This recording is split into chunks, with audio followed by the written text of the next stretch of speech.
नमस्कार मित्रांनो, भव्यदिव्य मैदान चतुर्मुख केसी पठारवाडी भिवरी येथे झाले। त्या मैदानामध्ये सुंदर असा बकासूरचा पैरा मानगरच्या वादळामध्ये जुळून आला होता। गट क्रमांक 11 मध्ये सुंदर असे अंतर देत वादळ आणि आपल्या देव बकासूरने गट पास केला आणि आपल्या बकासूरची सेमीमध्ये मात्र झालं। सुंदर अशी गाडी सेमीमध्ये 5 मध्ये पळाली।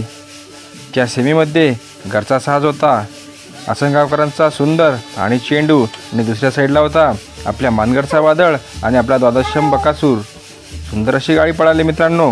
दोघा गाड्यांमध्ये सुंदर अशी लढत झाली, पण मात्र बाजी ही आसनकरांच्या घरच्या साजने सुंदर आणि चेंडूने घेतली। बघा मित्रांनो,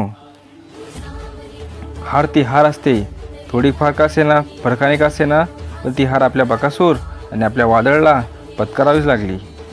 तर मित्रांनो, या आपल्याला जी हार झाली ती हार कशामुळे झाली असावी?